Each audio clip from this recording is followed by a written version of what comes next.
Hi everyone, welcome back to my channel. My name is Tasleem and जो आज का video है वो बहुत ज़्यादा इंपॉर्टेंट वीडियो है बिकॉज आज की वीडियो में हम डिस्कस करेंगे कि अगर आप कैबिन क्रू ट्रेनिंग के लिए जा रहे हैं, आपका इंटरव्यू में सिलेक्शन हो गया है, सो आप अब कैबिन क्रू ट्रेनिंग के लिए क्या क्या पैक करें। जब मैंने अपना इंटरव्यू क्रैक किया था तो मैं एक ग्राउंड स्टाफ की तरह दिल्ली में वर्क कर रही थी। मुझे दिल्ली में एक ही महीना हुआ था एज ग्राउंड स्टाफ की तरह काम करते हुए। उसी टाइम में मैंने कैबिन क्रू के लिए अप्लाई किया, मेरा सिलेक्शन हो गया। मुझे घर से पैक करके नहीं आना पड़ा। बट जब मैं अपनी ग्राउंड स्टाफ की ट्रेनिंग के लिए जा रही थी तो मुझे क्या क्या पैकिंग करनी पड़ी वो मैं आपसे शेयर करूंगी इस वीडियो में। जब आपने इंटरव्यू क्लियर कर लिया एंड उसके बाद में आप अपनी ट्रेनिंग के लिए जा रहे हैं, आपको कुछ आपकी डॉक्यूमेंट्स वगैरह, आपको कुछ कपड़े फॉर्मल्स वगैरह सब कैरी करना पड़ता है। तो इस वीडियो में आपके साथ एक लिस्ट शेयर करूंगी कि क्या क्या आप ले जा सकते हैं। आपको कुछ आइडिया मिल जाएगा बेसिक कि आप ये सब ले जा सकते हैं। अगर आप कैबिन क्रू ट्रेनिंग के लिए जा रहे हैं तो सबसे पहले आपको कम से कम भी 3 या 4 आपके पास फॉर्मल ड्रेसेस होनी चाहिए।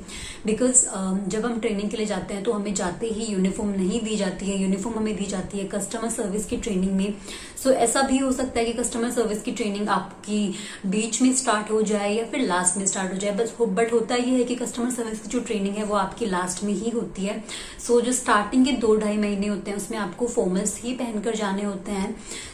अगर समर्स का टाइम है, गर्मियों का टाइम है, तो आप स्कर्ट कैरी कर सकते हैं, 2 या 3 स्कर्ट कैरी कर सकते हैं। उसी के हिसाब से आप शर्ट्स वगैरह, फॉर्मल शर्ट्स कैरी कर सकते हैं एंड स्कर्ट्स के अलावा आप ट्राउजर्स वगैरह भी कैरी कर सकते हैं। इसके साथ ही आप फॉर्मल शूज भी कैरी कर सकते हैं। बट सबसे इम्पोर्टेंट मैं आपको बता दूं कि जब आपका डिचिंग ड्रिल हो, फायर ड्रिल हो, तो आपकी जो इमरजेंसी की क्लासेस होती हैं, सेफ्टी की क्लासेस होती हैं 7 या 8 डेज की, तो उसमें आपको जो ट्रेनर्स हैं वो आपको ये बोलते हैं कि आपको फ्लैट्स पहनकर ही आने हैं। तो आप जब अपनी ट्रेनिंग के लिए पैक करें तो आप फ्लैट्स भी ले जा सकते हैं, राइट। सबसे इम्पोर्टेंट तो ये हो गए कपड़ों का। इस तरह से आप अपनी कॉस्मेटिक्स भी ले जा सकते हैं। बट मैं आपको सजेस्ट करूंगी कि आप स्टार्टिंग में कुछ भी खरीदें नहीं, बिकॉज जब आप ट्रेनिंग में जाएंगे तो आपको जो ग्रूमिंग इंस्ट्रक्टर है, आपका फर्स्ट या सेकेंड या थर्ड डे में आपकी ग्रूमिंग का रिव्यू हो जाएगा। तो आपको जो ग्रूमिंग इंस्ट्रक्टर है वो आपको कंपनी का जो रिकमेंडेड प्रोडक्ट्स है वो आपको बता देंगे, तो आप उसके बाद में बाय कर सकते हैं, राइट। जैसे आप ट्रेनिंग के लिए जा रहे हो तो आप कुछ खुद से खरीदेंगे, देन कंपनी वो चीजें नहीं रेकमेंड करती तो आपको कुछ नया फिर से खरीदना पड़ेगा, तो उसका कोई भी फायदा नहीं है। मेकअप अगर आपके पास जितना है आप वही लेकर जाएं, देन आप कंपनी के रेकमेंडेड प्रोडक्ट्स आप वहां से पूछ के बाय कर सकते हैं, राइट। कपड़ों के अलावा आप अपनी एक्सेसरीज कैरी कर सकते हैं, आप अपनी कॉस्मेटिक्स कैरी कर सकते हैं, आप अपने डॉक्यूमेंट्स भी लेकर जाएं, जैसे आपका पैन कार्ड, पासपोर्ट, आधार कार्ड, 10th-12th की मार्कशीट, ये सारी आपकी इंपॉर्टेंट डॉक्यूमेंट्स हैं जो आप जहां भी शिफ्ट हो रहे हैं तो आपके लिए बहुत ज्यादा इंपॉर्टेंट है कि आप अपने ओरिजिनल डॉक्यूमेंट्स लेकर जाएं, घर पे इन डॉक्यूमेंट्स को नहीं छोड़ें। इसके अलावा आप एक नोटबुक भी लेके जाएं।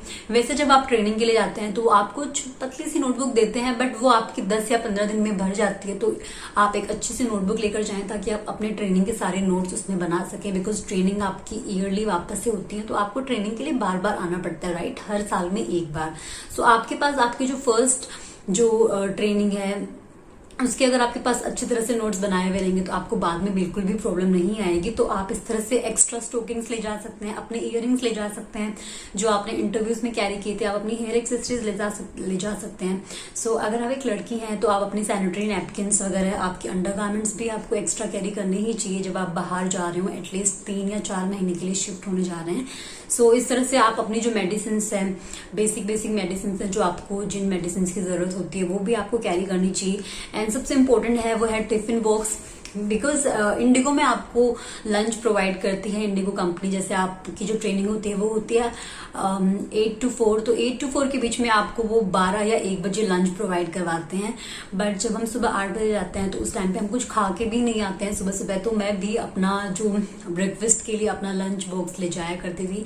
तो लंच बॉक्स तो आपको कैरी करना ही है, बिकॉज कभी कभी आपकी अगर शाम को आप 12 से आपकी 7 बजे तक की आपकी ट्रेनिंग है तो भी आपको बीच में कुछ स्नैक्स थोड़ा बहुत खाने की इच्छा हो तो आप खा सकते हैं। बट वहां पे आपको लंच भी मिलता है, बट मैं सजेस्ट करूंगी कि आपको अपना लंच बॉक्स तो लेकर ही जाना चाहिए।